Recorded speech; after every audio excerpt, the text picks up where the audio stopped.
dia, boa tarde e boa noite, pessoal. Sejam muito bem-vindos à nossa estreia do curso de análise na reta, a estreia da nossa playlist, onde nós vamos nos concentrar na disciplina, nas aulas de análise na reta. E hoje nós vamos começar a falar do corpo dos números reais, que é aonde nós fazemos tudo em análise na reta. Esse termo reta se refere aos números reais.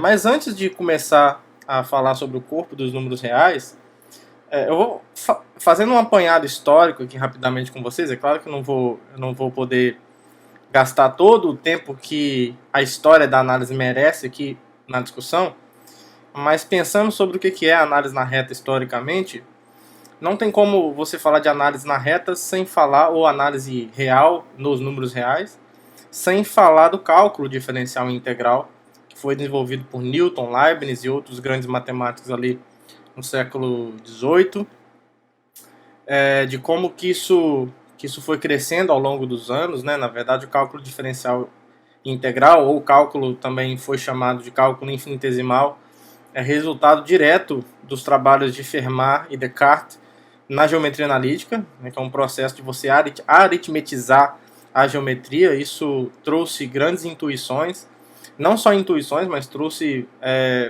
um acúmulo de tecnologia, um aumento de tecnologia, tanto intelectual, do ponto de vista matemático, quanto tecnologia da vida real mesmo, né?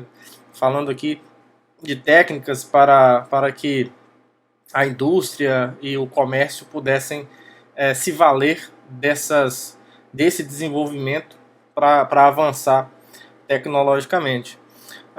Então, assim, historicamente, o cálculo diferencial integral, o cálculo infinitesimal, começa ali com Newton, com Leibniz, no estudo de especialmente o problema da reta tangente, né, o problema da derivada, a área de figuras que, de certa forma, são irregulares, você não tem elas como as suas extremidades sendo segmentos de reta. Então, tudo isso foram problemas que o cálculo diferencial integral lidou com eles, certo? E aí, com o passar dos anos, com o avanço da matemática, algumas das coisas que eram assumidas, por exemplo, a existência de um certo conjunto de números, que a gente chama de números reais, que expressam uma ideia de continuidade, de números que podem representar uma reta.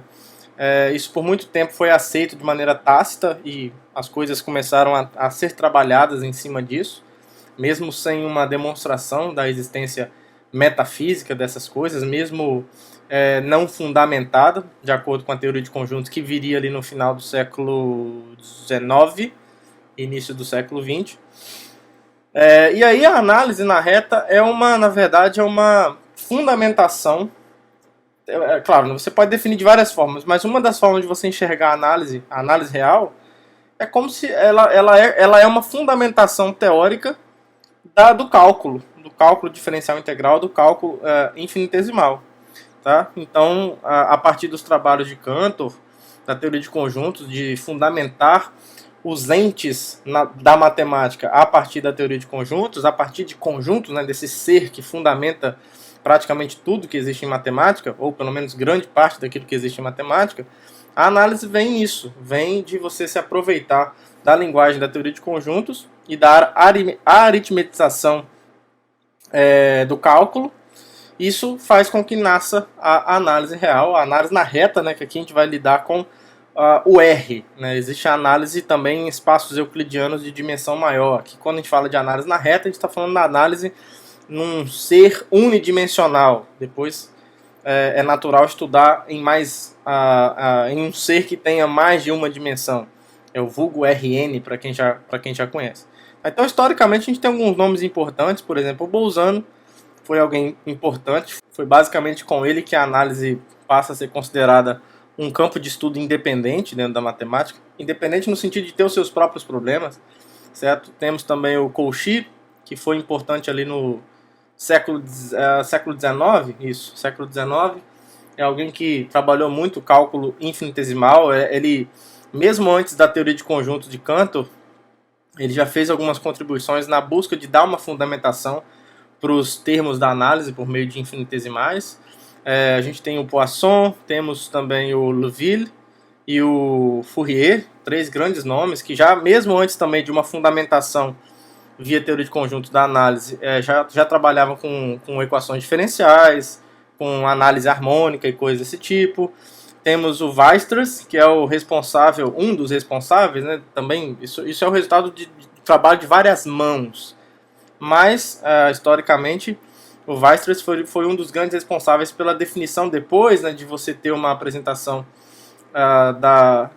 de uma construção da análise, de uma aritmetização da análise via teoria de conjuntos. O Weierstrass foi um dos grandes responsáveis por apresentar o que hoje nós chamamos de definição precisa de limites, né, por épsilons e deltas. Então, frases um pouco mais intuitivas, mas sem um sentido muito preciso, ganharam um significado preciso com épsilons e deltas, com uma noção de ordem nos números reais, coisas que a gente até vai falar hoje. Tá? Temos o Riemann, que foi responsável pela introdução do cálculo integral de uma maneira um pouco mais formalizada, e o Dedekind, que foi um dos grandes responsáveis digamos, talvez pela primeira formalização daquilo que significa um número real. Porque até então tinha-se um entendimento razoável até os números racionais, mas os números irracionais, apesar de assumir a sua existência para que você pudesse completar os racionais de modo a torná-lo uma reta contínua, né, digamos assim. Aqui eu estou usando o termo contínua no sentido do sentido intuitivo do termo, tá? Sem um sentido técnico por enquanto. Então, para compreender, para passar dos racionais para os reais, para você conseguir capturar aquilo que a gente chama de número irracional e completar os gaps que os racionais deixam na reta, uma das primeiras construções feitas para formalizar o conjunto dos números reais, a partir da teoria de conjuntos, claro, foi por meio do Dedekind, né, que é uma técnica chamada de cortes, que hoje é chamada de cortes de Dedekind, é uma das maneiras de você construir os números reais, certo? Então, assim, obviamente eu esqueci de outros nomes importantes, a gente pode falar do próprio Cantor mesmo, ele teve um grande papel nisso tudo, porque se um dos objetivos da análise era fundamentar o cálculo de maneira mais satisfatória por meio da teoria de conjuntos, a gente não pode esquecer daquele que é o criador da teoria de conjuntos, que é o George Cantor, né? E ele lidava também com problemas de análise, certo? E aí, antes de falar daquilo que hoje, modernamente, é considerado o estudo de análise na reta, é importante a gente entender o que é essa reta, o que é esse corpo dos números reais. Certo? Assim, então, a grande intuição que se teve por muito tempo, e que se tem até hoje, é de uma existência de um ser, digamos, geométrico, que a gente costuma chamar de reta, que a partir dele a gente pode representar os números. Os números.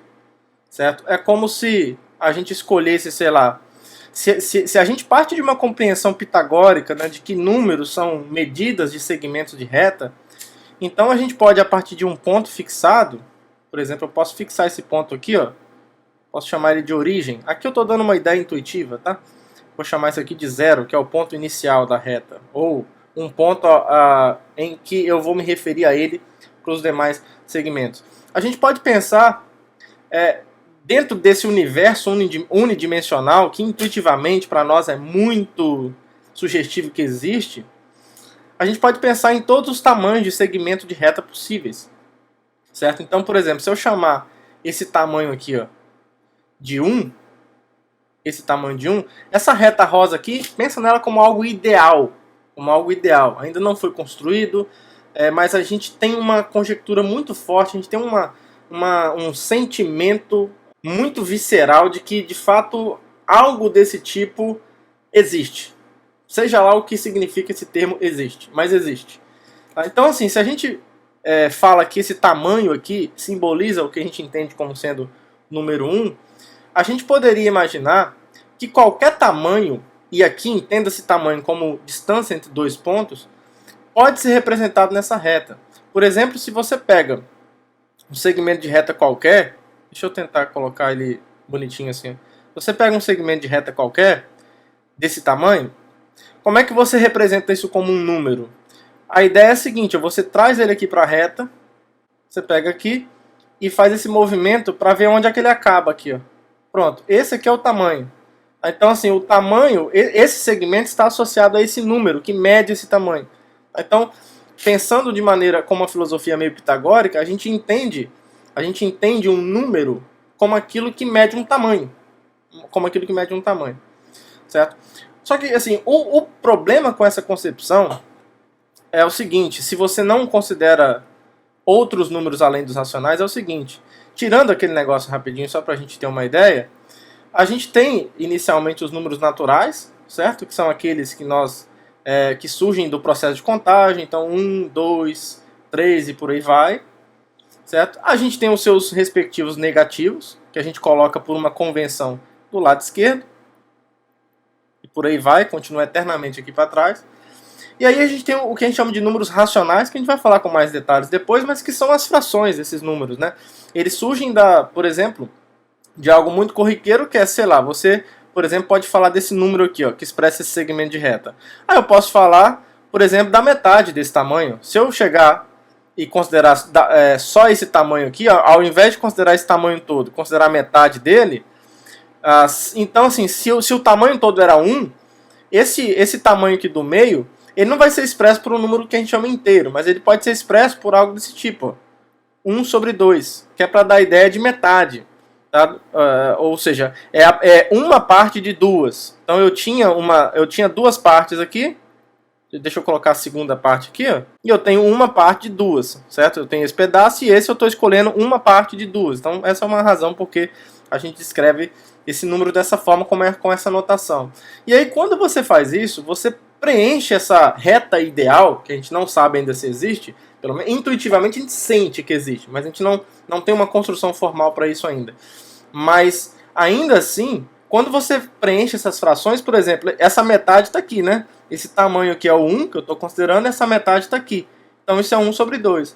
Aí agora eu posso considerar a metade da metade, que está aqui, e por aí vai. Então eu vou considerando a metade da metade, ou mesmo 1/3, não precisa ser metade, né? Eu posso pegar, por exemplo, esse tamanho, dividir em 3 e ver qual o ponto da reta que simboliza esse tamanho. Então isso vai gerar vários números aqui no meio. E não precisa ser só entre o 0 e 1. Aqui entre o 2 e o 3, você pode pegar a média aritmética. O 1,5 está aqui. Aí você pega a metade desse espaço, pronto, vai estar aqui também. Então você tem várias formas de pegar as frações de dois números inteiros e você vai cobrir, na verdade você vai preencher essa reta de vários pontinhos desses. E aí, à medida que você vai preenchendo, ó, quando você dá um zoom, vamos preencher aqui de vários números racionais. Aí se você der um zoom muito grande aqui, ó, você nota que você pode continuar preenchendo, fazendo o mesmo processo de pegar a média aritmética entre os dois números e por aí vai. Certo? E aí você continua com esse processo indefinidamente, pelo menos de maneira intuitiva. Depois que você continua isso por muito tempo, assim, vai ter tantos pontos marcados nessa reta que você é levado a pensar, e aí não é só você que é levado a pensar. Grandes pensadores da história foram levados a pensar que esse processo dá conta de cobrir essa coisa que a gente entende como um ser unidimensional contínuo.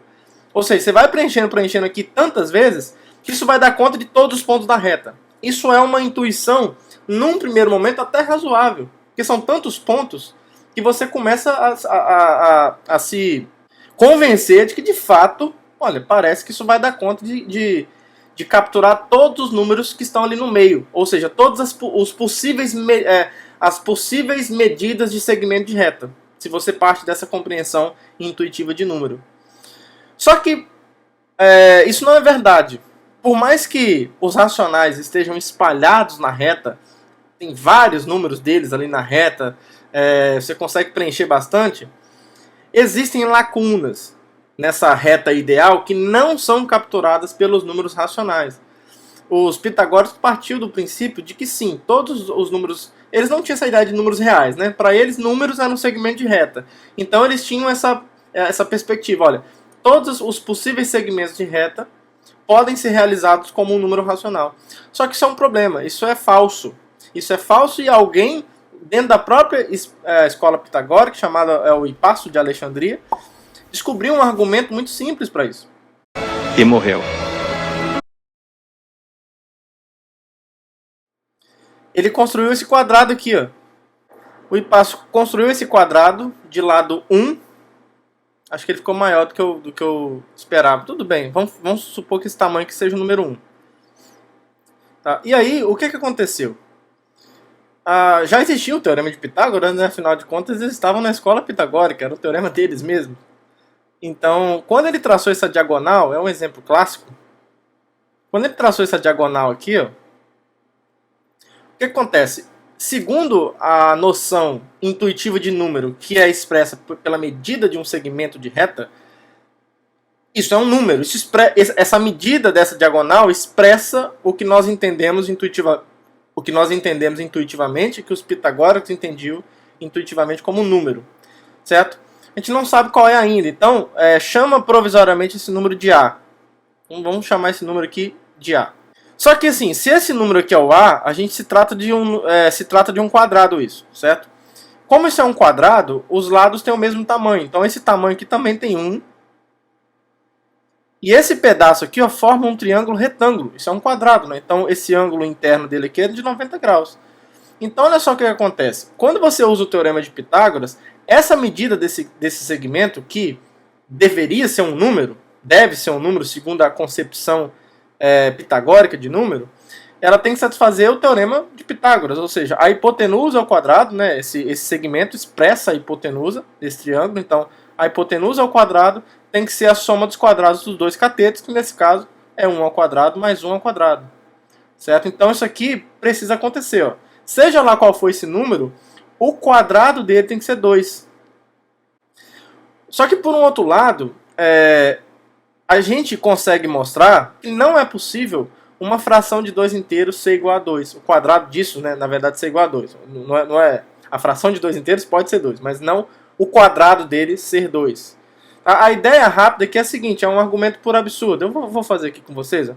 Basicamente, se você supõe que isso aqui acontece, ó, supõe que o A pode ser escrito como uma fração de 2 números inteiros, a primeira coisa que você faz é possível já você escolher esses números inteiros de modo que eles sejam primos entre si. Ou seja, de modo que o máximo divisor comum deles seja o número 1. É o famoso simplificar a fração. Então você sempre pode simplificar a fração. Uma fração de 2 inteiros. Né? Você pega os divisores em comum e vai cortando, vai chegar uma hora que não vai ter mais divisor em comum. A gente consegue provar isso formalmente, mas aqui a gente só vai usar. E aí, quando você supõe isso, se ele for racional, né, você vai ter uma equação como essa. Então, essa igualdade e essa vai te fazer concluir que isso daqui é verdade. M sobre n ao quadrado é igual a 2. E, portanto, isso aqui, m ao quadrado sobre n ao quadrado, vai ser 2. E aí, passando esse n ao quadrado, multiplicando para o outro lado, você vai ter m ao quadrado como sendo 2 vezes n ao quadrado. Aí você usa uma aritmética básica, que é o seguinte, olha, essa igualdade está dizendo que o número m ao quadrado é par. Agora, se o quadrado de um número é par, o número original precisa ser par também. Tá? Isso é um resultado básico da aritmética. Então, assim, isso aqui está nos dizendo, por exemplo, que o 2 divide o m ao quadrado. Essa notação dessa barrinha significa ser um divisor. Divide o m ao quadrado. E aí, o 2 é primo, então é uma justificativa para isso. O 2 também vai ter que dividir o m. Então, esse m tem que ser par. Então, ele tem que ser dessa forma. Um 2k, para algum k inteiro. Certo? Para algum k inteiro. Com isso, o que vai acontecer? A gente volta nessa equação aqui. Ó. Então, a gente vai pegar essa equação e atualizar ela com essa informação aqui. Então, isso significa, por exemplo, que o 2k ao quadrado, que é o m ao quadrado, é igual a 2 vezes n ao quadrado. Então, o que vai implicar, fazendo as continhas, que 4k ao quadrado é igual a 2n ao quadrado. O que vai implicar, como tem um 2 em evidência em ambos os lados, né, aqui eu vou ter 2k ao quadrado, só passar esse 2 dividindo para cá, igual a n ao quadrado. Essa última igualdade está me dizendo que o n ao quadrado é par agora. Ou seja, que o 2 divide o n ao quadrado. Só que agora a gente usa o mesmo resultado. Se o quadrado de um número é par, o seu número, aliás, o número original tem que ser quadrado, tem que ser par também. Então 2 divide o n também. Só que agora a gente chegou num problema. Porque olha só, Ao mesmo tempo que o 2 divide o m, o 2 divide o n. E isso é absurdo. Porque isso daqui mostra, então, que o MDC entre o m e o n é pelo menos 2. É pelo menos 2. Só que isso é uma contradição, porque esses números podem ser escolhidos de modo que eles já sejam primos entre si. Tá? E essa aritmética simples já era conhecida naquela época. Então, esse argumento que a gente acabou de mostrar explicita que essa coisa que surge como a diagonal de um quadrado de lado 1, se tiver um número que expressa isso, ele não pode ser racional. Doideira! Ele não pode ser racional. Ora, mas assim, enquanto segmento de reta, isso aqui está bem definido. Olha só, ele tem uma medida, né? Intuitivamente falando. É possível medir isso daqui. O ponto é que você não vai conseguir medir isso dentro dos racionais. Mas isso é muito razoável que precisa ter um número associado a essa medida ou a esse segmento de reta. Que modernamente a gente chama esse número de raiz de 2. Raiz quadrada de 2. Então esse é o primeiro número irracional que aparece na história. Então assim, esse trabalho mostra que os números racionais são insuficientes para abranger a nossa ideia, o nosso ideal de reta. Fomos enganados, Serginho! Fomos enganados! A partir de aritmetização, né? Você aritmetizar a reta quer dizer você olhar para a reta e associar cada ponto dela a um número. Pois é, os números racionais são insuficientes para dar conta da reta toda. E é daí que surge o que a gente chama de números reais. Os números reais vão ser, num primeiro momento, não muito tecnicamente falando, vai ser assim o completamento que nós precisamos exercer para que com os racionais a gente consiga completar a reta. Os números reais é o conjunto de números que consegue, a partir dele, ele consegue para que a partir dele seja possível aritmetizar a reta. Ou seja, é um conjunto onde eu consigo colocar os pontos dessa reta em uma correspondência com esses números. Certo? Só que por muito tempo, a concepção desse número real que não é racional, ou seja, que é irracional, ficou bastante suspenso, no sentido de que, assim, olha, as pessoas, partindo do princípio que existiam, não queriam muito lidar com esse problema, de como formalizar isso, de como fundamentar esses números, porque o ponto é o seguinte, eu consigo fundamentar os números racionais, são as frações de 2 inteiros. São as frações de 2 inteiros. Agora, e a pergunta, o que é um número real? Essa pergunta é muito fundamental. E por muitos anos essa pergunta ficou sem resposta. Partia-se de um pressuposto tácito de que existia esse conjunto que expressava, que seria chamado de números reais, que expressava essa ideia do contínuo unidimensional. Certo? Que tinha, inclusive, que dentro desse conjunto ele comportava os números naturais, os números inteiros, né, os positivos e os negativos, os números racionais, e teriam esses outros números, que são os irracionais, que são necessários você colocar na reta para que ela fique preenchida e ela vire uma reta sem buracos. Sem buracos. E o nosso objetivo, na aula de hoje, não é fazer a construção formal dos números reais. A gente não vai fazer isso. Assim, a construção formal dos números reais é uma das construções mais trabalhosas que tem quando você vai falar de número. A dos inteiros dá um pouquinho de trabalho a partir dos naturais. A dos racionais não dá tanto trabalho a partir dos inteiros. E existe uma maneira de você construir os reais a partir dos números racionais, a partir do que nós chamamos de completamento. Tá? A gente não vai fazer essa formalização de maneira completa. O objetivo da aula de hoje é nós entendermos o que distingue o conjunto dos números reais dos demais, especialmente dos números racionais.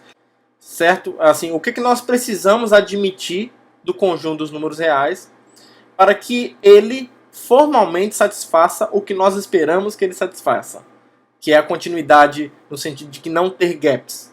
Tá? Qual vai ser a propriedade formal que vai que vai conseguir capturar essa nossa ideia de que esse conjunto precisa satisfazer isso? Qual vai ser? Então é isso que a gente vai apresentar hoje. Então, para isso, a gente precisa falar de números inteiros, a gente precisa falar de números racionais, a gente precisa falar de ordem, porque a condição, que é o que nós vamos chamar de princípio do supremo, que determina mesmo o corpo dos números reais, é uma condição que, para ser enunciada, a gente precisa de saber o que é uma ordem, a gente precisa saber de que esse espaço que vai ser o corpo dos números reais, ele possui uma ordem e que essa ordem tem uma certa condição e que essa condição é exatamente a condição que captura o que nós chamamos de completude dos números reais, ou seja, a falta de gaps, a falta de lacunas. Tá? Se vocês quiserem uma dica de aonde procurar uma construção formal dos números reais, porque em análise, em geral, a gente parte disso. É muito raro, num curso de análise, a gente fazer a construção dos números reais. Porque a gente já vai, os números reais vão ser uma ferramenta, né? A gente vai trabalhar em cima deles. Ele não vai ser o nosso objeto de estudo. O objeto de estudo são outras coisas. Que envolve, né, como ferramenta, como pano de fundo, como background, os números reais. É nele que nós vamos trabalhar. Mas nós não vamos estudar ele especificamente. Ele é uma ferramenta. Então por isso que a gente não faz essa construção, não é muito comum, pelo menos, né, fazer essa construção formal dos números reais num curso de análise. Tá? Dependendo do curso de álgebra que você fizer, pode ser que seja, mas também não é tão comum. Em geral, isso é algo que, pelo menos na minha experiência, a gente faz numa iniciação científica, num estudo fora de uma disciplina formal, enfim, porque realmente demanda um tempo. Assim, as ferramentas que a gente precisa, tem a forma de construir os números reais por via corte de Dedekind, mas a que eu prefiro, a maneira que eu gosto de ver, de apresentar como construção dos números reais, que eu acho muito legal, é uma maneira mais algébrica, que é a partir da noção de anéis ordenados, de corpos ordenados, inclusive porque a gente também vai falar desses assuntos hoje, dar uma ideia do que é isso, que a gente vai precisar de algumas propriedades básicas. E aí, a partir disso, você estuda sequências em corpos ordenados. A gente vai estudar sequências em análise, né? Isso é muito importante. Mas para construir os números reais, você já precisa estudar antes. Você estuda sequências em corpos ordenados. Aí você estuda a noção de sequência convergente, sequências de Cauchy ou sequências fundamentais. E aí você estuda, por exemplo, as sequências que convergem para zero. Aí você define aquilo que a gente chama de um completamento de um corpo. Que é a ideia seguinte: você vai trabalhar com um certo anel quociente, aonde nesse anel você consegue mostrar que as sequências fundamentais, que são as de Cauchy, são todas convergentes. E aí você mostra que o conjunto dos números reais definido como sendo o completamento do corpo dos racionais via essa teoria vai satisfazer o princípio do supremo, que é algo que nós vamos falar no final dessa aula, que é o que vai caracterizar o corpo dos números reais. Tudo bem? Eu sugiro que vocês podem olhar isso em dois lugares. Tem um livro, A Construção dos Números, que é do professor Jamil Ferreira. Ele foi meu professor, inclusive, no início da graduação, no primeiro período, aqui na UFES. Hoje ele não está na UFES mais, acho que ele está na UFOP, mas depois eu sei que ele foi para a UFOP, hoje eu não sei onde ele está. Mas é um livro muito bom, que ele faz. O livro é a construção dos números, então ele vai até dos naturais até os complexos. E também tem um capítulo 8 do livro da Abramo. Esse eu estou até aqui com ele. O outro está lá na minha sala na UFES, eu não estou com ele em casa. Mas esse livro clássico aqui do Abramo, Curso de Álgebra Volume 1, se você abrir no capítulo 8, ele vai fazer essa construção. Ele vai fazer, na verdade, a construção do completamento de um corpo arbitrário. E quando você pegar o completamento dos racionais, isso vai ser exatamente o que nós entendemos como sendo o corpo dos números reais. Tá? Então isso é um trabalho que, em geral, em análise a gente parte disso. Tudo bem? E aí o objetivo dessa primeira aula é nós demarcarmos aquilo que nós vamos usar acerca do corpo dos números reais. Entender um pouquinho sobre como que nós chegamos nos números reais, sem todos os detalhes, obviamente. Eu já expliquei para vocês por quê. Mas é de nós sermos honestos e falarmos assim, olha, é desses resultados que a gente vai partir. Não é que eles não podem ser demonstrados, eles podem ser demonstrados. Tá? Só que em outro contexto, numa outra disciplina. Então a gente vai partir de alguns resultados que a gente vai assumir que já sabe. Muito provavelmente vocês já viram todos eles, então é possível que a maioria de vocês já sabem mesmo. Só que para a gente demarcar um território, ó, até mesmo como um exercício de revisão, a gente vai revisar tudo que nós já sabemos a respeito dos números inteiros, racionais e reais, e o que diferencia os reais dos racionais, qual é aquela propriedade que eu chamei de princípio do supremo, que é o que consegue capturar formalmente aquilo que intuitivamente a gente compreende como continuidade no sentido não técnico da palavra, mas de como pensando continuidade como ausência de lacunas, ausência de gaps. Então é isso que a gente vai fazer.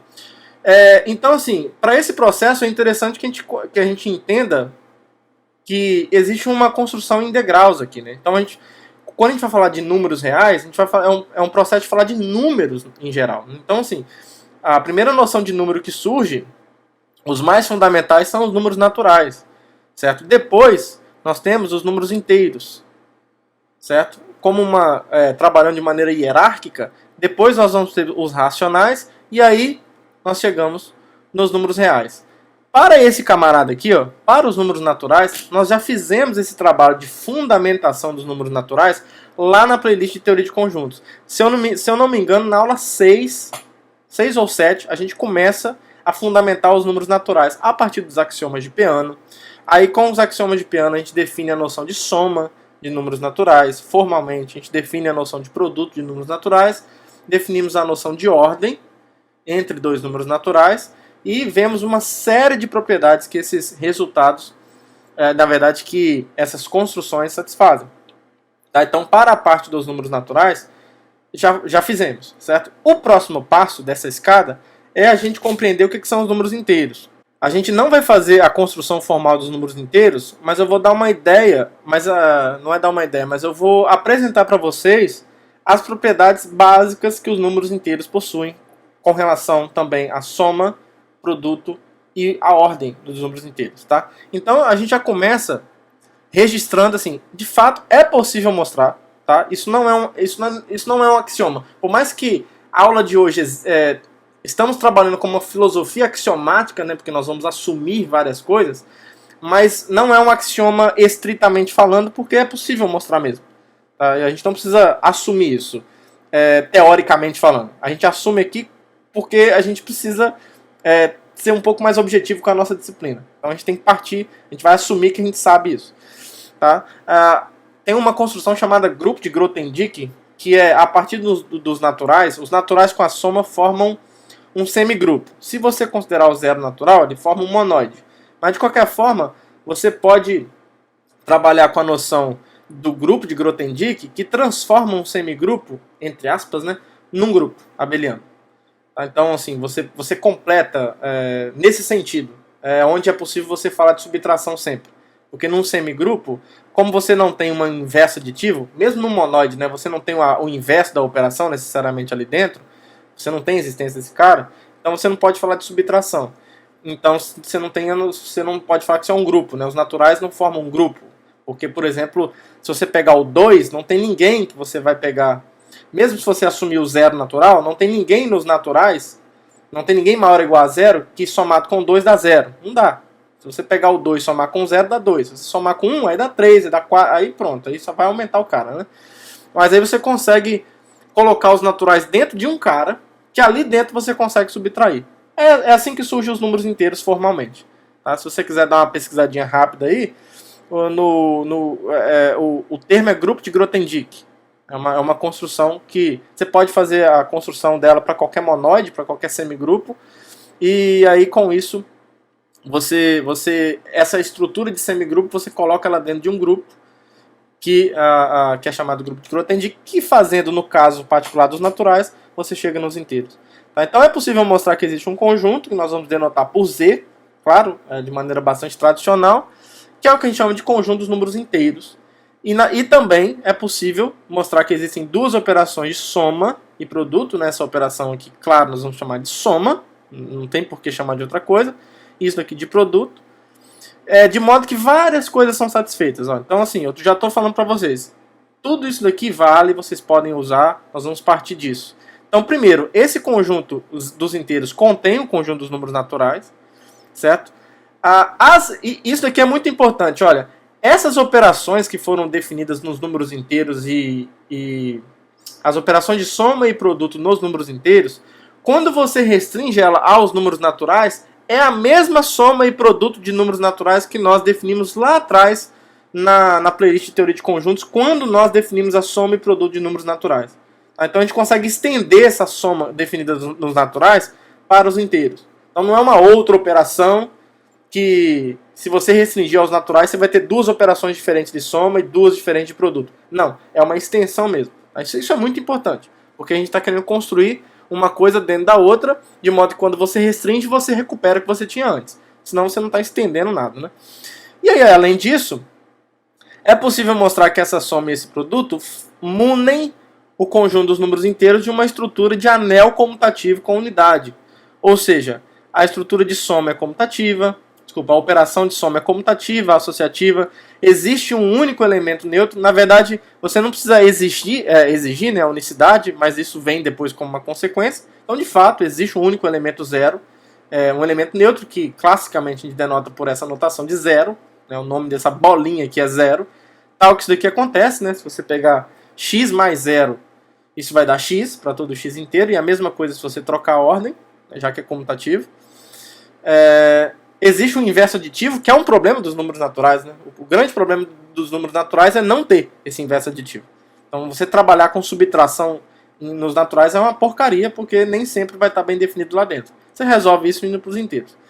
Então, para cada x, existe um único elemento que é chamado inverso aditivo, que é o menos x, tal que quando eles são somados, isso resulta no elemento neutro, que é o zero, que foi obtido aqui anteriormente. E aí tem essas propriedades clássicas, a distributividade do produto com relação à soma. Aqui eu estou sendo bastante redundante, mas é de propósito, só mesmo para deixar registrado todas as propriedades que nós temos. Então você pode distribuir à esquerda, você pode distribuir à direita, né, o anel é comutativo, o produto é comutativo. Vale a associatividade do produto, vale a comutatividade do produto de dois números inteiros, e vale essa coisa maravilhosa que é 1 vezes x é igual a x para todo x inteiro, ou seja, o número natural 1 é a unidade, né? É o termo unidade do anel dos inteiros. Tá? Além disso, esse cara é um domínio, ou seja, a propriedade de integridade é satisfeita. Se você pegar dois números inteiros quaisquer, de modo que o produto dá zero, não tem jeito. Um dos dois tem que ser zero. Tá? Ou, se você quiser dizer de outra forma, usando a contrapositiva, se você pega dois números inteiros não nulos e multiplica, o resultado disso ainda vai ser um número inteiro não nulo.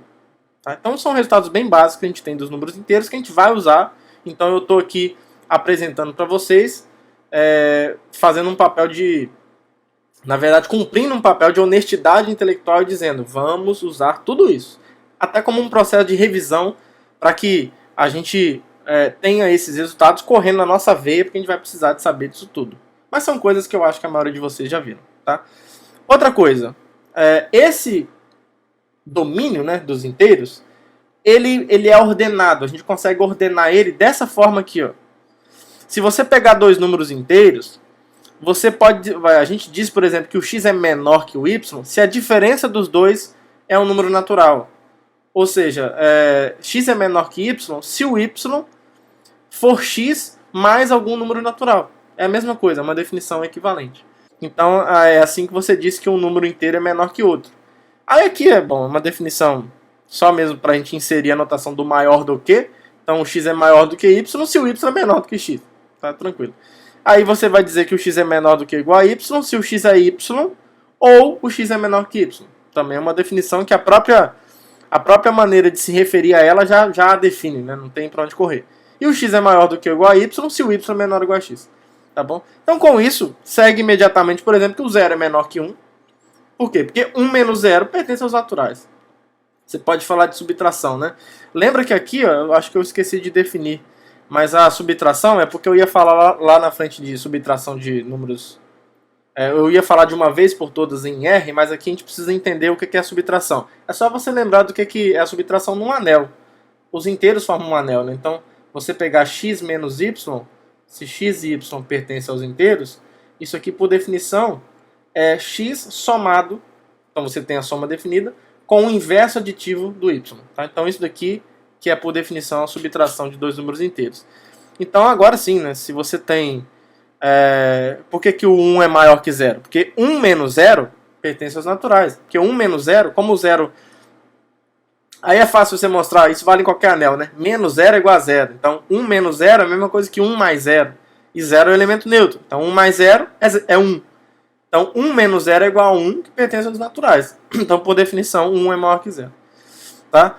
É também simples mostrar, eu até escrevi a demonstração aqui, que essa relação que a gente definiu em Z estende essa relação menor ou igual definida em Z estende a relação de ordem usual dos números naturais. Lembra que a gente nós definimos lá na playlist de teoria de conjuntos uma noção de ordem para os números naturais, de menor ou igual. E aí, dizer que essa relação estende a ordem que já está definida nos naturais é dizer isso, né? É dizer que se você denota provisoriamente como menor ou igual n a ordem usual dos naturais, que nós definimos anteriormente, a gente precisaria verificar isso, para mostrar que de fato essa relação de ordem é uma extensão essa relação, né? Eu ainda não falei que ela é de ordem, mas que para falar que isso daqui estende a relação de ordem dos naturais, é necessário verificar isso. Se o x e y estiver nos naturais, tanto faz você dizer que o x é menor ou igual a y por essa relação ou por essa daqui. Tá? É equivalente. Aqui está a demonstração. Tá? Se você quiser dar uma olhada, dá um pause no vídeo, dá uma lida aqui, está muito claro. Tá? Só para a gente ganhar um pouquinho de tempo aqui. Então, de fato, essa equivalência aqui é verdadeira. Está aqui descrito para vocês. É só dar um pause, dar uma lida. Se vocês tiverem algum problema, é só falar. Mas eu acho que está bem claro. Tá bom? Beleza. E aí, um resultado que nós não vamos demonstrar, porque isso aqui em geral você faz num curso de aritmética ou num primeiro curso de álgebra, é que com essa soma e esse produto, a gente já sabe que é um domínio, né? Nós estamos partindo disso. Também é possível mostrar, né? Quando você define a soma e o produto usando lá o grupo de Grothendieck, aquelas coisas. Então, é tudo demonstrável isso, não é um axioma puro, digamos assim. Por mais que a gente esteja axiomatizando no sentido de que estamos assumindo, mas não é um axioma puro, é possível demonstrar. E aí, essa proposição aqui, eu só estou registrando para vocês o seguinte, olha, o conjunto dos inteiros, com aquela soma e aquele produto e com essa relação, é um domínio ordenado. Isso tem um sentido técnico dentro da álgebra. Isso quer dizer, então, que a parte, digamos, operacional é um domínio, ou seja, o Z com a soma e o produto é um domínio, e essa relação é uma relação de ordem, então valem essas três primeiras condições aqui são válidas. Essas três primeiras condições quer dizer que o Z com isso daqui é um conjunto ordenado. Só que quando eu digo que isso daqui é um domínio ordenado, é mais ainda. Além disso daqui ser um domínio, além do Z com essa relação ser ordenado, então além de valer essas três condições, existe um bom comportamento. Quando eu digo que isso aqui é um domínio ordenado, eu poderia dizer que isso é um anel ordenado também. Isso quer dizer que essa relação de ordem se comporta muito bem com relação às operações envolvidas. Tudo bem? Não é apenas um anel que é um conjunto ordenado. Quando eu digo que é um anel ordenado, eu estou dizendo que é um anel, é ordenado, e que a relação de ordem presente ali tem boas propriedades quando ela interage com as operações. Ou seja, aqui é um conjunto totalmente ordenado, né? Então vale essa quarta propriedade também. Não é só parcialmente ordenado, é totalmente ordenado. E além disso, essas duas propriedades têm a ver com as operações. Tá? Então tem a compatibilidade com a adição, que é, se você pegar dois números inteiros, um menor ou igual ao outro, se você somar dos dois lados o mesmo número, a relação de ordem continua a mesma.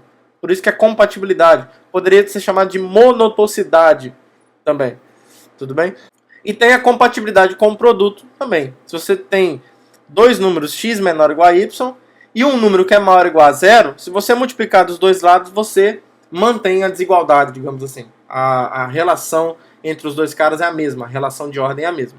Tá? Assim como x é menor ou igual a y, x vezes z vai ser menor ou igual a y vezes z. E além de ser um domínio ordenado, os inteiros com essa soma e esse produto é o que a gente chama de domínio bem ordenado. Tem uma boa ordem ali, que também é um termo técnico dentro de teoria de conjuntos, dentro de matemática. Essa boa ordem se expressa da seguinte forma. Se S é um subconjunto não vazio dos inteiros e ele é limitado inferiormente, claro que tudo isso daqui em relação a essa ordem que está aqui fixada no início, né? Nós estamos trabalhando com essa ordem chamada ordem usual dos números inteiros. Então, se você pega um subconjunto não vazio dos inteiros e que é limitado inferiormente, então você consegue mostrar que ele admite um menor elemento. Tudo bem? Não é toda ordem que satisfaz isso. Não é toda ordem que satisfaz isso. Ao longo das aulas nós vamos ver vários exemplos de subconjuntos reais, por exemplo, que não satisfazem isso. Tá? Os subconjuntos são limitados inferiormente, mas ele não tem um menor elemento. Sempre vai tendo alguém menor que ele, mesmo que, no fim das contas, todos esses caras sejam maiores do que um cara fixado aqui do lado esquerdo. Tá? Então, o fato do cara ser limitado inferiormente nem sempre implica que ele vai ter um menor elemento, que ele está no conjunto, ele é o menor de todos, e dali para trás não tem mais ninguém no conjunto. Para os inteiros isso é verdade. Para os números inteiros isso é verdade. E assim como vale para limitação inferior, menor elemento, vale também para o outro lado, para o dual, para a condição dual. Se você tiver qualquer subconjunto não vazio limitado superiormente dos números inteiros, então ele admite um maior elemento. Tá? Então, isso é uma característica do domínio bem ordenado dos inteiros também. E aí temos algumas boas consequências da boa ordenação. Por exemplo, ó, se você pegar... Isso foi algo que nós até provamos para os naturais, né? Esse resultado a gente consegue também para os números inteiros. Se você pegar dois números inteiros, de modo que o x é menor que y, então se você somar uma unidade ao x, isso ainda não ultrapassa o y. Pode até ser igual. Se você pegar um x menor que y e somar 1, pode ser que resulte em y, mas não passa do y. Vai ficar no máximo em y, tá? Seguindo essa ordem usual dos números inteiros. Essa propriedade aqui é fenomenal. Também é verdade que se você pegar quaisquer... se você fixar um número inteiro qualquer, você pode olhar para o número a e para o número a mais 1. Os inteiros têm a seguinte propriedade. Entre o a e o a mais 1, não tem ninguém que é um número inteiro. Então esse conjunto aqui é vazio. Então o conjunto dos números inteiros tais que o x é estritamente maior do que o a, mas é menor do que o a mais 1, não tem ninguém. Não cabe. Não cabe. Nos inteiros não cabe. Tá? Em outros conjuntos você vai ter. Você vai ter gente ali no meio. Mas os inteiros, isso dá uma ideia de discretude, né? Os caras têm uma certa... Eles são discretos. Ou seja, você tem os pontos que são isolados. A gente vai falar isso tudo tecnicamente depois. Esses termos que agora são meio vagos, a gente tem uma noção do que eles são, mas ainda sem uma definição precisa, a gente vai conseguir precisar eles mais pra frente quando nós falarmos de topologia da reta. Mas a ideia é essa. Os inteiros formam uma coisa discreta ali dentro dos números reais. E uma outra boa consequência dessa boa ordenação é que se você pegar dois números inteiros tais que o produto dá 1, ou seja, se x vezes y é igual a 1, não tem para onde correr. Isso vale em qualquer domínio bem ordenado. Tá? Mas aqui a nossa estrela aqui é os inteiros, porque ele, na verdade, a menos de isomorfismo, você estuda isso em álgebra. Dependendo do curso que você faz. Ele é o único domínio bem ordenado a menos de isomorfismo. Então qualquer coisa que você provar para os inteiros aqui, você vai estar... em particular, você vai demonstrar, se for algo algébrico, você vai demonstrar para qualquer domínio bem ordenado. Então se você tem dois números inteiros que o produto deles resulta em 1, não tem para onde correr. Ou esses dois caras são iguais a 1, ou os dois caras são iguais a menos 1. Porque 1 vezes 1 é 1, e menos 1 vezes menos 1 também é 1. Agora, será que isso é a única possibilidade? Nos inteiros, sim. Nos números inteiros, sim. É óbvio que em outros ambientes isso não é verdade, né? É óbvio que em outros ambientes isso não é verdade. Se você pegar dois caras, um e o inverso do outro, não necessariamente os dois vão ter que ser iguais a 1 ou os dois vão ter que ser iguais a menos 1. Se você pensa em frações, é muito simples dar contra-exemplo disso em outros ambientes. No próximo conjunto que a gente for ver na aula de hoje, a gente já vai ver, a gente já vai perceber que essa propriedade ela já não é atendida. Já não é atendida. Nos números racionais, por exemplo, né? Pega o 2 e 1 sobre 2. Esse produto dá 1 e nenhum deles é o número 1. E nem menos 1. Tá bom? Isso quer dizer, então, que mais pra frente, quando nós falarmos da ordem nos racionais, isso não é um domínio bem ordenado. Até vai ser um domínio ordenado, mas não bem ordenado. Tudo bem? E aí, para finalizar essa apresentação dos conjuntos, essa apresentação do conjunto dos números inteiros, a gente prova que esse conjunto é infinito enumerável. Tá? Que eu vou demonstrar com vocês, a demonstração não é tão longa, para a gente aproveitar algumas coisas que nós fizemos na playlist de teoria de conjuntos também. Então a ideia aqui é a gente construir uma função injetiva entre os e e os naturais. Tá? Bem tranquilo, a gente vai considerar essa função aqui, ó. Essa vai ser a função que a gente vai mostrar que é injetiva. É claro que ela está bem definida, olha só, porque se você pega um x inteiro qualquer, ou ele é maior do que ou igual a 1, ou ele é menor que 1, né? Então assim, a gente tem a totalidade. Então vale isso daqui. Se o x for maior ou igual a 1, ele é um número natural, né? Então 2 vezes x também é um número natural. Ok. Agora, se o x for menor que 1, Isso quer dizer que ele é menor ou igual a zero. Então o menos x vai ser maior ou igual a zero. Então olha só, isso daqui, ó, o menos x, isso aqui é maior ou igual a zero.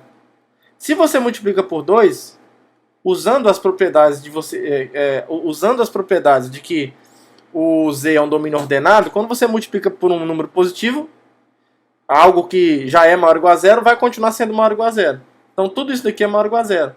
Então o menos 2x, isso significa então que o menos 2x é maior ou igual a zero. Se você pega o menos 2x que é maior ou igual a zero e soma com 1, que é exatamente isso, né? 1 mais menos 2x, isso aqui então vai ser maior ou igual a 1. Que dentro dos inteiros são os números naturais. São os números naturais. Então isso aqui ainda cai dentro dos naturais. Então essa função está bem definida. O que a gente precisa fazer é mostrar que ela é injetiva só. Então vamos lá, ó. A gente tem que pegar então dois números inteiros quaisquer com f de x igual a f de y, certo?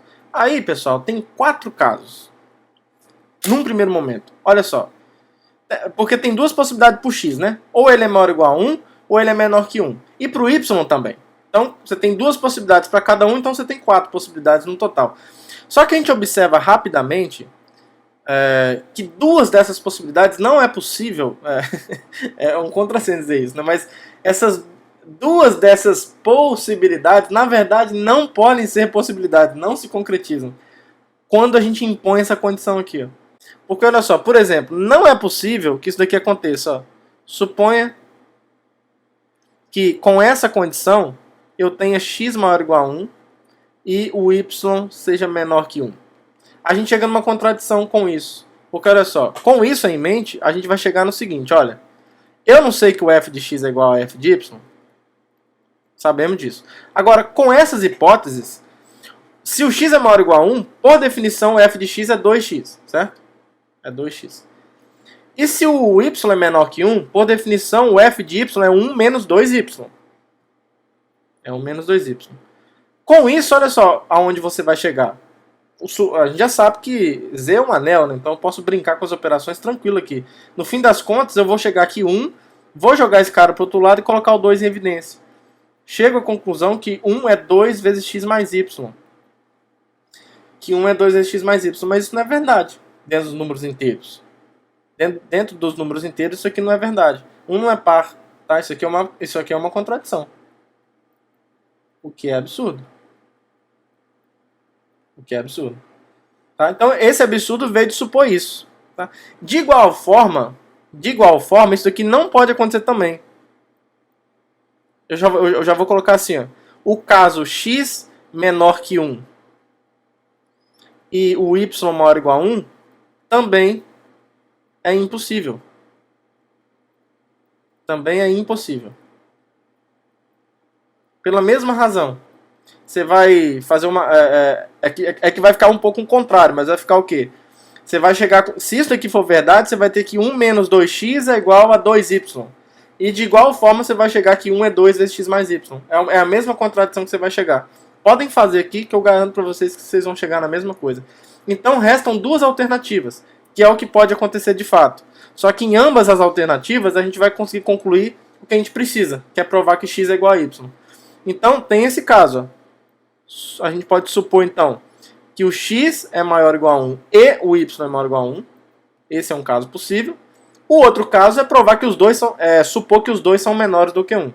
Se esse aqui for o caso, a gente vai chegar nisso. Ó. Eu sei que o f de x é igual a f de y por hipótese. Agora, com essa hipótese adicional, a gente sabe que o f de x é 2x, pela definição de f. E o f de y é 2y. Agora, eu estou num domínio. Então, num domínio vale a lei do cancelamento. Estamos nos números inteiros aqui, que formam um domínio. Então, num domínio vale a lei do cancelamento. Como eu tenho 2 vezes x igual a 2 vezes y, com x e y inteiros, a gente consegue usar a lei do cancelamento e mostrar que o x é igual a y. Tá? E de igual forma, no outro caso possível, concretamente possível, se a gente supõe que o x é menor que 1 e que o y é menor que 1, a gente chega à conclusão, então, que isso daqui acontece. Ó. F de x, bom, eu já sei que o f de x é igual a y, Agora, nesse caso, pela definição de f, eu vou ter então 1 menos 2x igual a 1 menos 2y. E aí, uso o fato que eu estou no anel. Vale a lei do cancelamento para a subtração, porque vale para a soma. Então, vou ter menos 2x igual a menos 2y. Aí é só você pegar o inverso. Se dois elementos são iguais, os seus inversos aditivos são iguais, né? Então, menos menos 2x, que é 2x, é igual a menos menos 2y, que é o 2y. E aqui você usa a lei do cancelamento do produto de novo, uma vez que você está num domínio. Então, isso implica que o x é igual a y. Então, em todos os casos possíveis, ou seja, o 3 e o 4, porque o 1 e o 2 não são possíveis, então, em todos os casos possíveis, a conclusão é a mesma, é que x é igual a y, então isso prova que a função f é injetiva. Tá? Então, assim, a f é injetiva. Como o contradomínio é enumerável, os naturais é o conjunto enumerável por excelência, infinito, né? Então, z também é enumerável. Então, como n é enumerável, então z é igualmente enumerável. Certo? Então, o que acontece aqui? Ó? O z é um conjunto infinito enumerável. O infinito é imediato pelo fato dele conter os números naturais, né? Então, se ele contém um conjunto infinito, ele tem que ser infinito. E aí ele é enumerável por esse argumento que nós acabamos de dar. Agora nós vamos apresentar os números racionais. Tudo não, né? Mas muita coisa que nós sabemos dele, que nós vamos precisar para o curso, né? Para a playlist de análise na reta. Então, para vocês que já viram a noção de corpo de frações de um domínio, é assim que a gente constrói os números racionais. É uma construção bem mais simples, tá? É a que dá menos trabalho, com certeza. É a construção dos racionais a partir dos inteiros. Então, os números racionais são as frações de dois números inteiros, onde essas frações aqui são definidas a partir de uma certa relação de equivalência, que no fundo significa dizer que duas frações de dois números inteiros dessa forma são iguais se os produtos cruzados dos elementos são iguais. É assim que você define, na verdade, uma certa relação de equivalência que vai fazer com que nasça o corpo de frações dos números inteiros, que a gente chama de conjunto dos números racionais. Então, se você nunca viu, eu imagino que a maioria de vocês já tenham visto, especialmente para quem já estudou um pouco de álgebra abstrata. Mas se vocês não viram, na minha playlist lá de alfabetização em anéis tem uma aula só sobre o corpo de frações de um domínio, então, para quem quiser dar uma olhada lá, fiquem à vontade. Tudo bem? Então, a partir disso, é muito comum a gente fazer essa identificação de um certo elemento inteiro A como sendo A sobre 1. Essa fração a gente identifica como sendo o próprio número A. E aí, com isso, a gente obtém a inclusão dos números inteiros dentro dos racionais. Tá? Então, assim, como conjunto, como ser matemático, esse é o conjunto dos números racionais, é disso que ele é constituído. Ele é constituído dessas frações. Certo? Agora, com relação às operações, a sua estrutura como anel, as operações de números racionais, as clássicas são essas, as usuais, né? Quando você pega dois números racionais e soma, você define, na verdade, a soma de dois números racionais dessa forma. Observe que eu estou usando o mesmo símbolo para duas coisas que a princípio são diferentes, tá? Esse símbolo aqui, ó, denota a soma de números racionais. Aqui, ó, esse símbolo denota a soma de números inteiros. É claro que para evitar de pesar muito a notação, eu vou evitar de colocar símbolos diferentes aqui para soma. Mas isso precisa ficar bem compreendido. Então a soma dos números racionais A sobre B com C sobre D, como A, B, C e D são números inteiros, eu posso multiplicar, né, esse produtinho aqui, ó, esse pontinho também é o produto de números inteiros. Então eu posso multiplicar o A vezes D com aquele produto anterior dos números inteiros, somar com aquela soma anterior, com B vezes C, onde esse produto também é o produto de números inteiros que foi dado anteriormente. E dividir isso, né, aqui o dividir na verdade é a fração. Então é a fração desse número inteiro por esse número inteiro, B vezes D, que é diferente de zero, porque o B e o D são diferentes de zero, e nós já sabemos que Z é um domínio, então B vezes D também vai ser diferente de zero. Então essa fração está bem definida. Tá? E aqui é a mesma coisa, só que eu vou, no caso do produto, a gente multiplica os numeradores e coloca isso no numerador, e depois coloca no denominador o produto dos dois denominadores. Aí isso a gente faz quando a gente trabalha no corpo de frações. É possível mostrar que essas operações não dependem da escolha da fração específica que você está trabalhando, porque, por exemplo, a fração 2 sobre 4 é igual à fração 1 sobre 2. Então observe que na soma, a princípio, eu uso os números que aparecem aqui. Então, eventualmente, trabalhar com 2 sobre 4 e 1 sobre 2 poderia resultar em resultados diferentes. Mas isso não acontece. A gente consegue mostrar que duas frações iguais, segundo essa noção de igualdade de frações, vai fazer com que as somas também sejam igualmente iguais. Certo? Então isso seria mostrar que essas funções estão bem definidas e não depende dos representantes utilizados para expressar a fração. Então essas são as operações usuais nos números racionais. E aí essas operações a gente consegue mostrar que tanto a soma quanto o produto, né, na verdade a soma e o produto de racionais, definidos dessa forma, colocam em Q, ou nos racionais, a estrutura de um corpo. Munem esse conjunto de uma estrutura de corpo. Né? E aí isso significa várias coisas. Né? Que é um anel comutativo com unidade. Então essas primeiras propriedades aqui são as mesmas que nós vimos antes para os inteiros. Com destaque para essa daqui, ó, que é só uma conclusão mesmo, que o inverso aditivo dessa fração é a fração com o inverso aditivo do numerador aqui. Então é uma maneira de você obter o inverso aditivo. O resto aqui é a mesma coisa, as mesmas propriedades. Comutatividade, associatividade. O zero dos inteiros está nos racionais também, por conta da inclusão. E ele é um elemento neutro dessa soma também. Quando você enxerga o zero como 0 sobre 1, né? A partir dessa identificação. O inverso aditivo a gente sempre tem, né? Só tomar dessa forma. A distributividade ela é válida. A associatividade do produto é válida. A comutatividade do produto. A unidade, o número inteiro 1, natural 1, é uma unidade para esse produto dos racionais. Né? 1 vezes x é igual a x, para todo x racional. E a novidade aqui, como observe que não apareceu antes, mas aqui aparece. A gente tem mais do que um domínio, a gente tem um corpo, ou seja, todo elemento não nulo dos racionais admite o inverso multiplicativo. O que não é verdade para os inteiros, certo? Para os inteiros, por exemplo, 2 não tem um inverso multiplicativo. Porque se tiver um inverso multiplicativo, para o 2, a gente teria um número x inteiro, tal que 2 vezes x é igual a 1. Só que os inteiros é um domínio bem ordenado. Então isso implicaria que o 2 é igual a 1 ou 2 é igual a menos 1. Isso é falso para os números inteiros. Tá? Isso não é verdade. 2 não é 1 e nem menos 1. Tá? Então por isso que os inteiros é um exemplo de um domínio que não é um corpo. Agora os racionais é um corpo. Em particular é um domínio. Porque todo corpo é um domínio. Isso é um resultado clássico lá da teoria de anéis, teoria básica de anéis. Tudo bem? Então temos aqui que os racionais formam um corpo mesmo, com essas duas operações. E aí um resultado é que o conjunto dos racionais também é enumerável. Tem uma abjeção dele com os naturais. É infinito, obviamente, né? Eu esqueci de escrever aqui, mas é infinito porque contém os inteiros, e os inteiros formam um conjunto infinito. Mas além disso ele é enumerável. Tá? Eu deixei um espacinho para provar aqui. Esse é bem simples, porque olha só. Para você provar esse resultado, o que você precisa fazer? Bom, é só você criar uma função esperta aqui, uma função sobrejetiva que vai ser o seguinte, olha.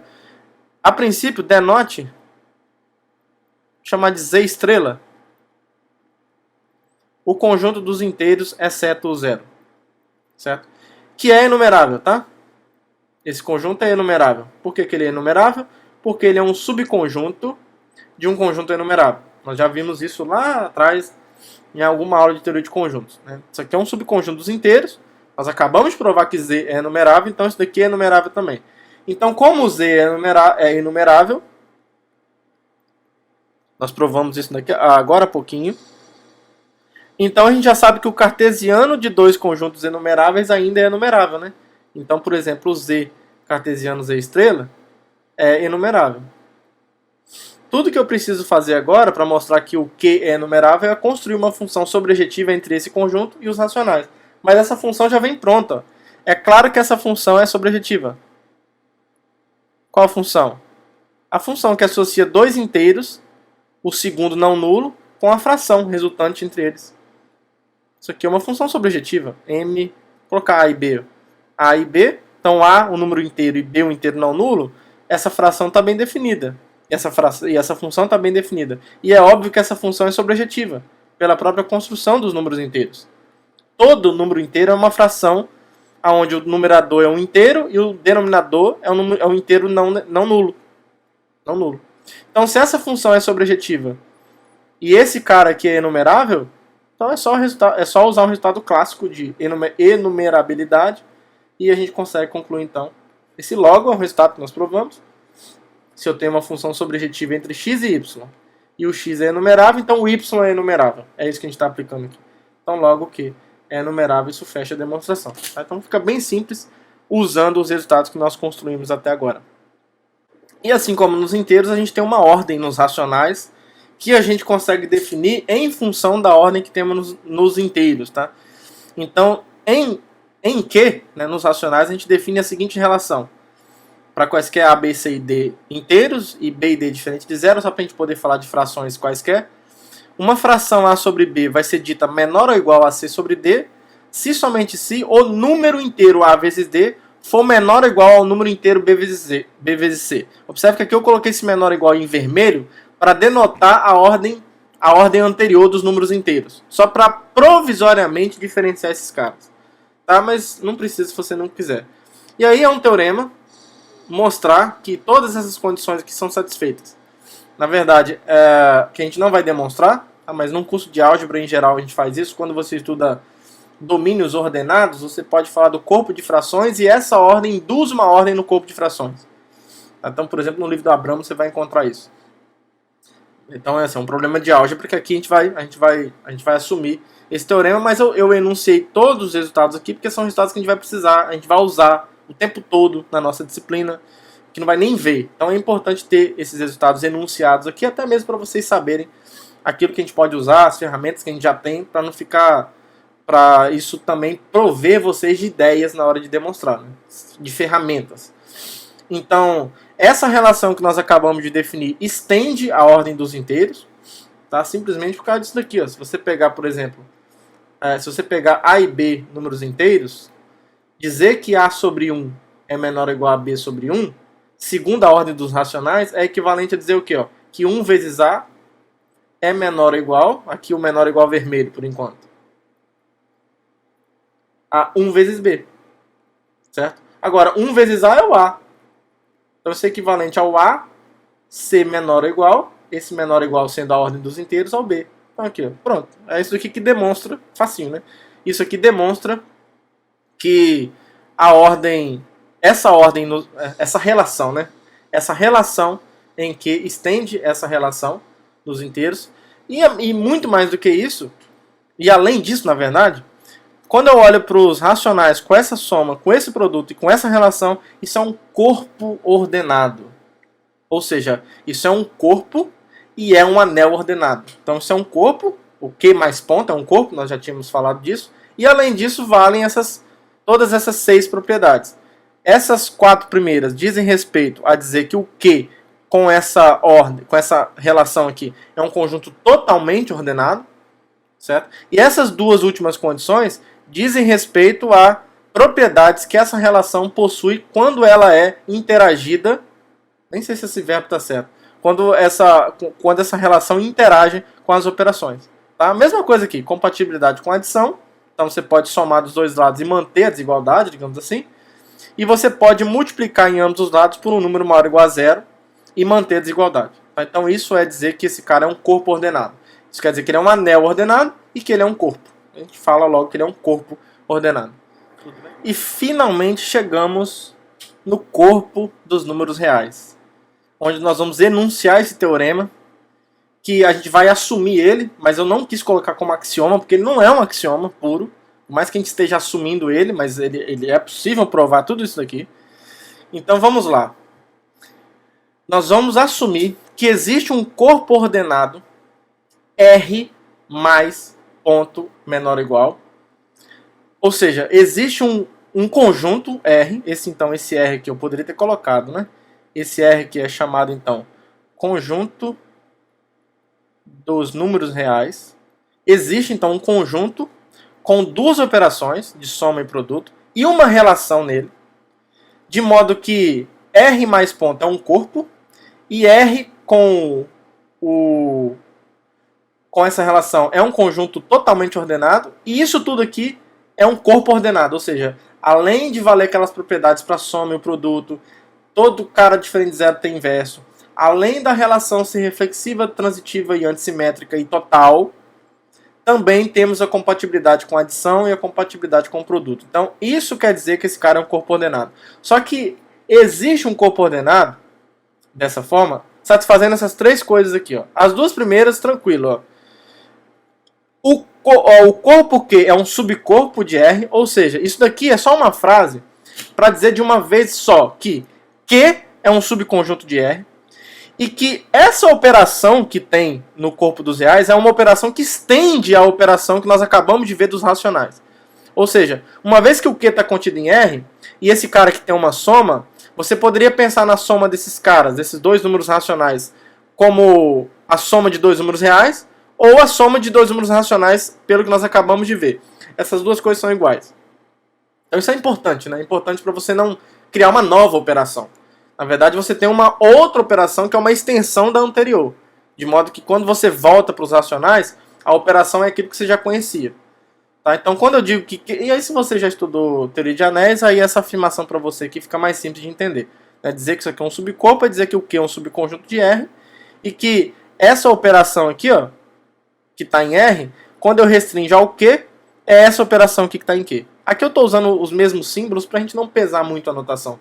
Tá? Mas se você quisesse ser chato, ó, colocar aqui um Q aqui embaixo, um Q aqui embaixo e um R aqui, então dizer que é um subcorpo quer dizer então que a operação de soma, vou escrever em branco aqui, ó, a soma restrita ao R, a soma de R, assim, ó, a soma de R restrita ao Q, cartesiano Q, é a mesma coisa que a soma do Q.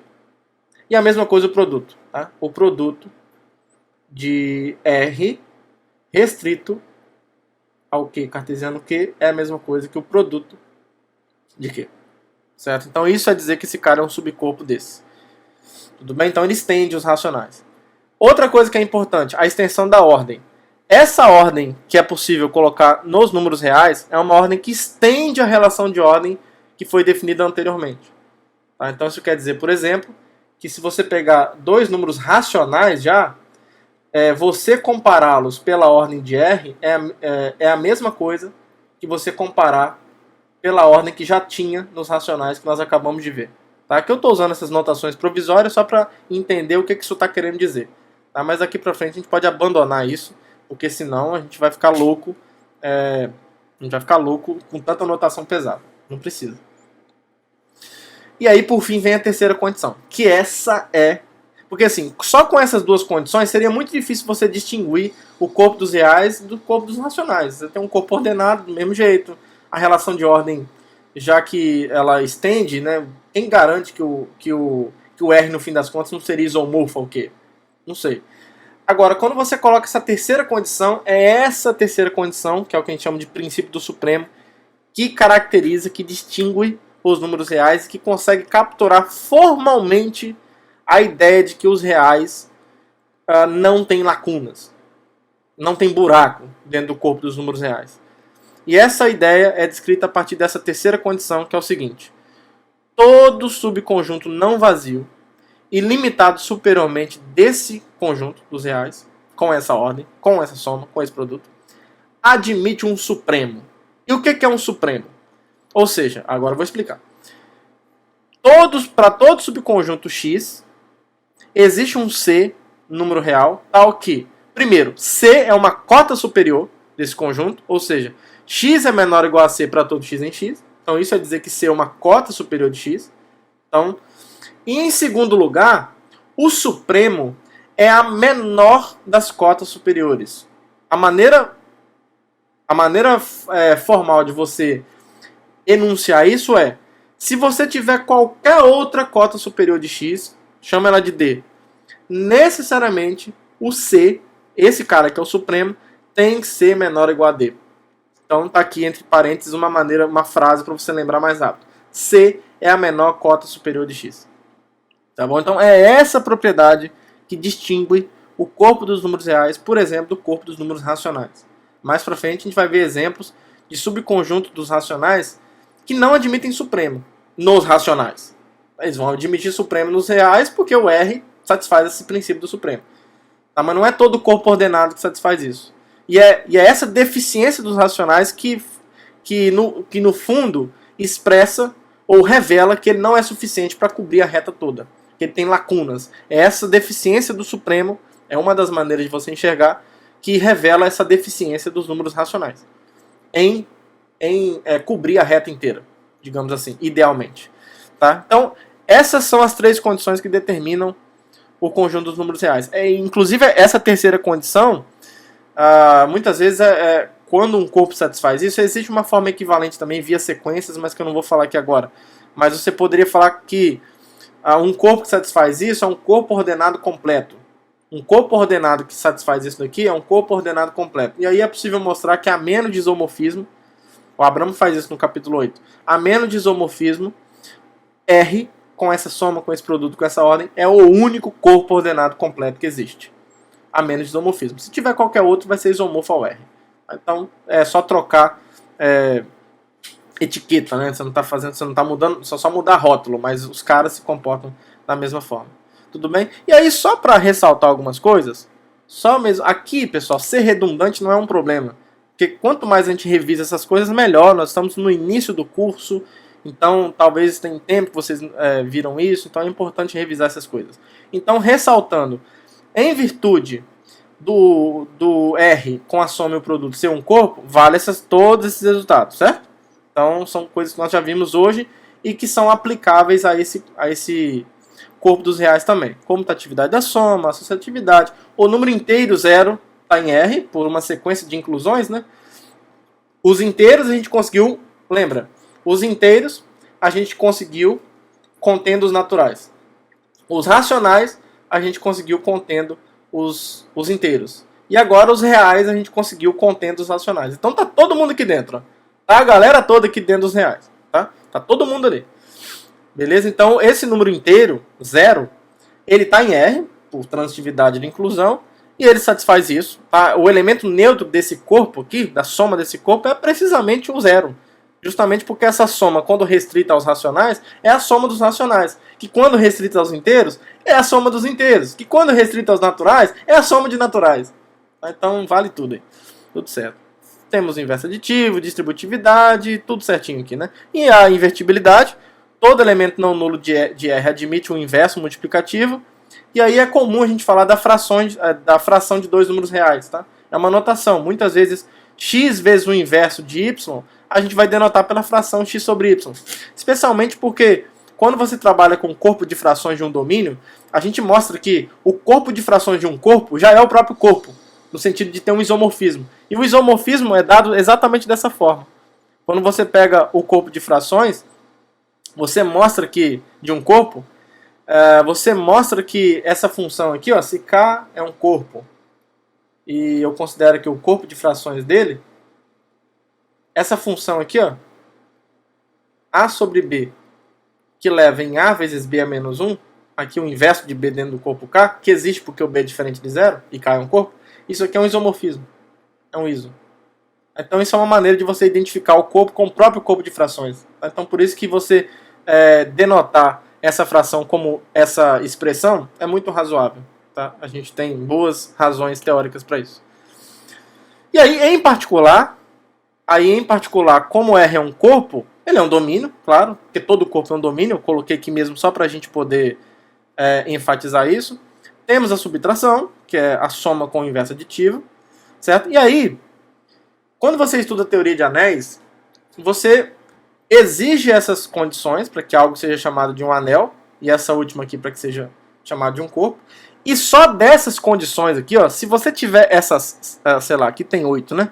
Se você tiver essas 8 condições, você consegue um monte de coisas que é só consequência dessas 8 coisas valerem. E aí eu coloquei aqui, ó, eu não vou ler todas elas para a gente ganhar tempo, tá? Mas olha só, uma série de propriedades em R mais ponto que são satisfeitas apenas como consequência de ser um corpo. Na verdade, de ser um anel comutativo com unidade. Então, acho que domínio também a gente usa aqui em alguma propriedade. Então, x vezes 0 é 0, né? Menos 1 vezes x é o menos x. Então, são várias coisas aqui, ó, que eu coloquei, porque tudo isso daqui a gente vai utilizar durante a nossa disciplina.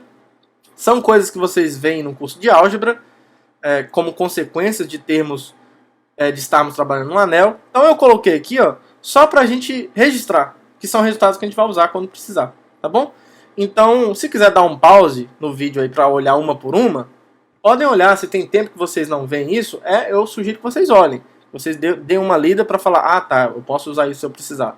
Beleza. Tá? Mas eu não vou ler uma por uma aqui não, para não cansar aqueles que talvez já viram isso há pouco tempo, e também para a gente ganhar um pouquinho de tempo aqui, se aproveitar de que isso daqui é uma aula gravada, então você pode dar o pause a hora que você quiser.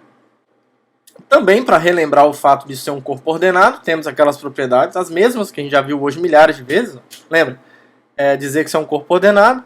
Essas 4 propriedades dizem respeito a dizer que o R com essa relação é totalmente ordenado, e essas últimas 2 condições são condições que são exigidas para que a ordem, a relação de ordem, se comporte bem com as operações dadas, né? Então, as 2 compatibilidades, certo? E aí algumas notações que a gente vai usar, que é o seguinte, né? Se eu tenho 2 números reais, a gente diz que o x é maior do que ou igual a y, se o y é menor ou igual a x, só para registrar, dizemos que o x é menor que y se o x for menor ou igual a y e diferente, tá? Então essa é a desigualdade estrita. E aí, uma série de propriedades também são satisfeitas unicamente pelo fato de estarmos num corpo ordenado. Quando você exige essas condições aqui, ó, que é as condições para que um anel seja ordenado, você tem várias consequências, que são imediatas não, mas que são consequências disso. Algumas são imediatas, outras você precisa de fazer uma demonstração mais, talvez um pouco mais elaborada, não sei se tem tanta elaboração assim, mas você consegue concluir a partir dessas, que são esses resultados aqui, são essas propriedades. São várias e várias e várias, tá? Que eu coloquei aqui, que também a gente vai usar sem perceber, por exemplo, sei lá, ó, uma coisa que a gente usa e nem percebe, mas que a gente prova que é verdade. Se o x é menor que y, você pode somar dos 2 lados e manter a desigualdade estrita. Tá? Você já vai usar isso, já vai usar. Aqui no curso de análise não é o lugar para a gente provar essas coisas. Você pode provar como exercício, se você quiser. Se você quiser, você pode fazer como um exercício. Mas se você está querendo lidar com análise na reta, se você quiser partir, se você já partir desses pressupostos, você já viu isso uma vez na sua vida, aqui não vai ser a nossa preocupação demonstrar esses resultados. A gente vai usar, por exemplo, x mais z menor ou igual a y mais z, você pode cancelar em ambos os lados e manter a desigualdade. Tá? Então são resultados bem básicos. Estou passando aqui na tela para vocês, eu vou passar devagar, que aí se vocês quiserem dar um pause, é só pausar aí para olhar um por um. Pronto. E aí, como em qualquer anel ordenado, eu deixei para falar aqui no final, porque aí a gente já fala logo do módulo de qualquer número real, porque vai ser a mesma coisa que o módulo de um número inteiro, racional, mesma coisa. Quer falar do valor absoluto.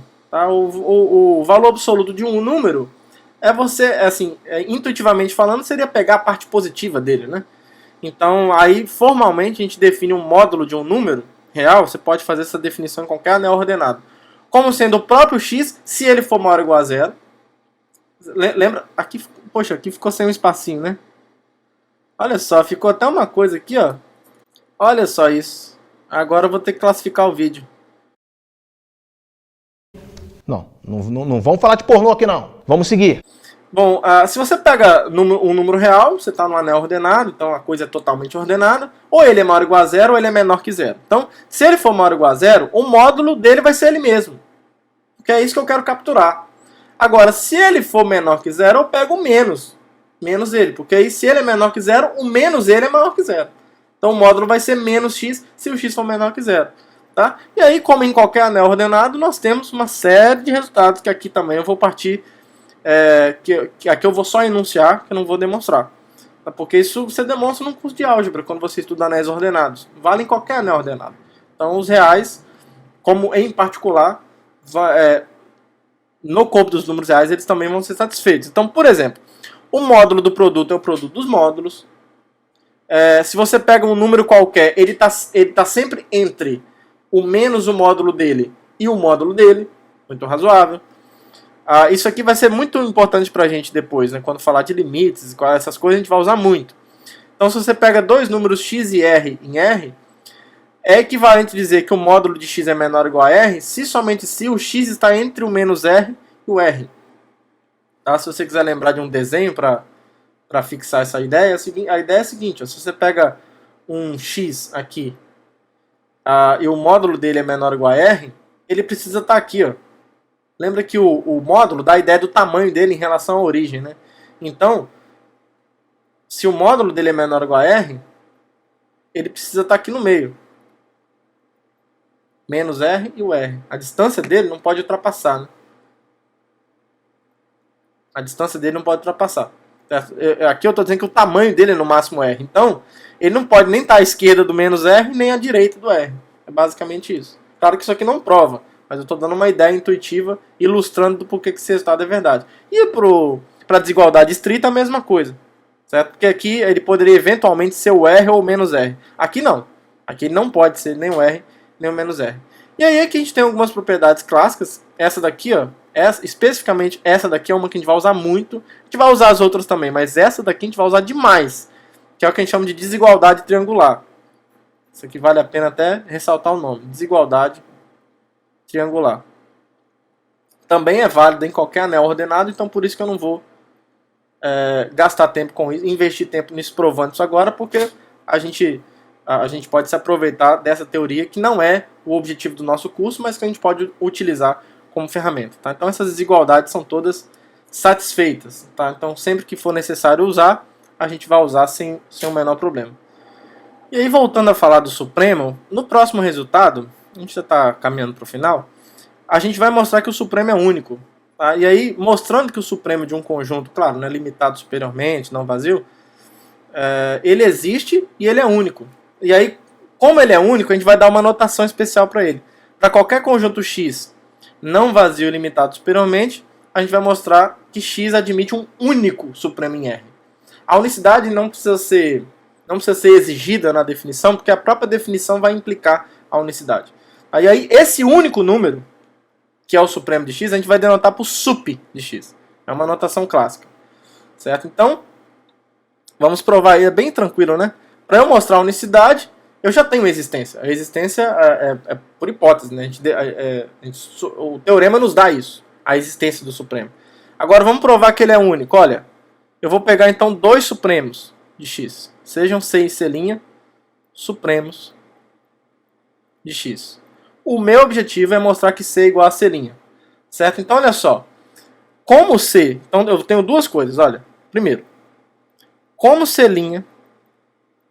é uma cota superior de X, porque é um supremo, né? Então, assim, o fato do C' ser cota C supremo de X, em particular, é uma cota superior de X. Certo?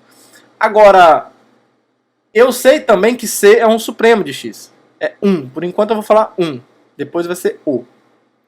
Então, se C é um supremo de X e C' é uma cota superior de X, o que a gente pode usar aqui da definição? Olha,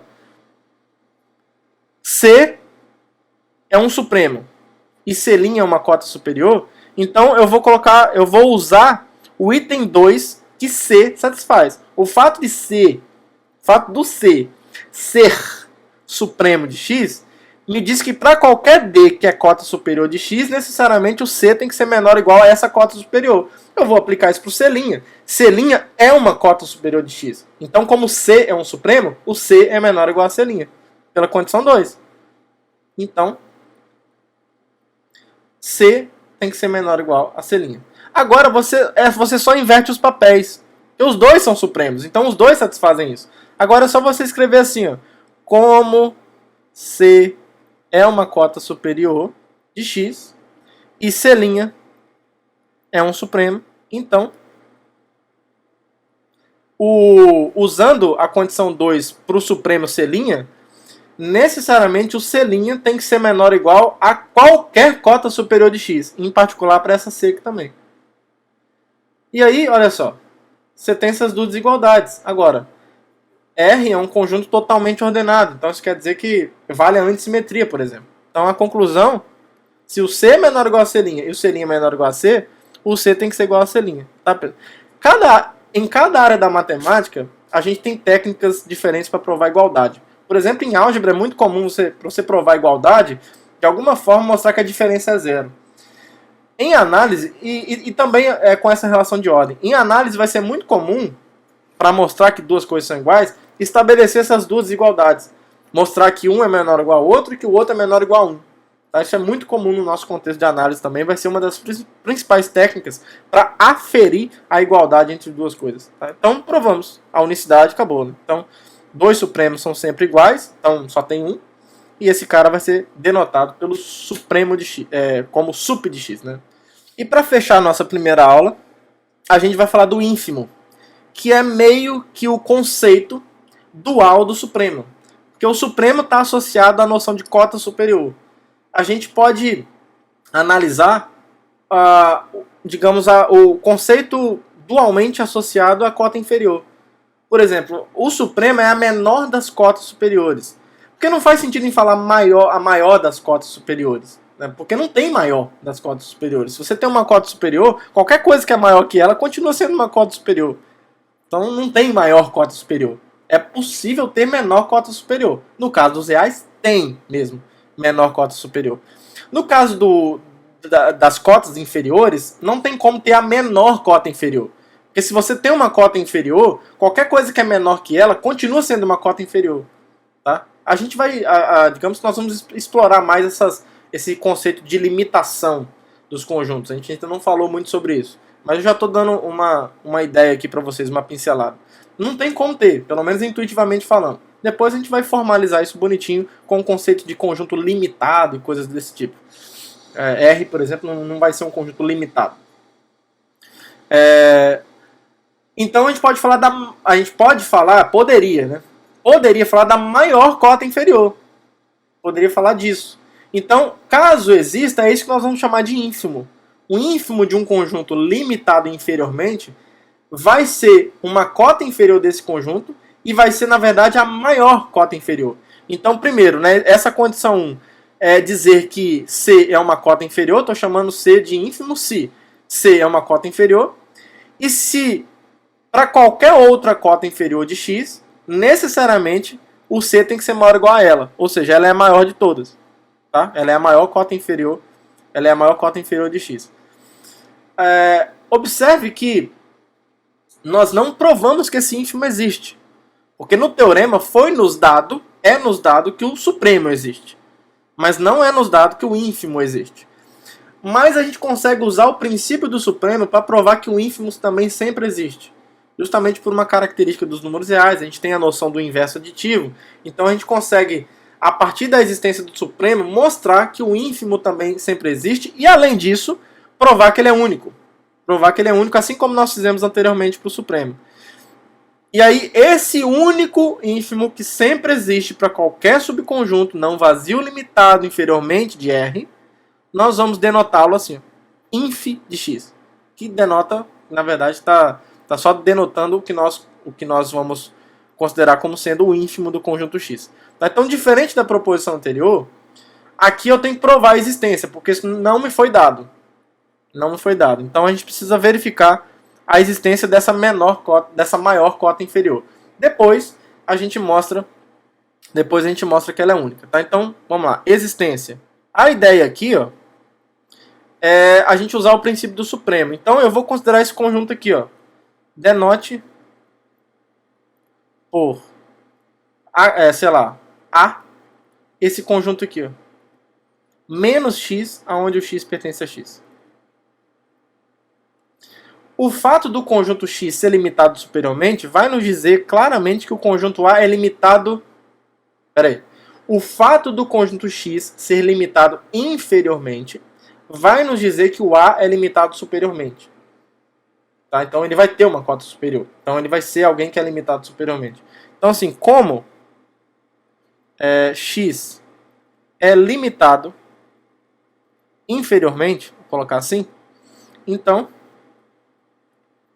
existe vou chamar de D por enquanto. Um D pertencente a R, tal que o x é maior do que ou igual a D, né? É um limite inferior para todo x pertencente a x.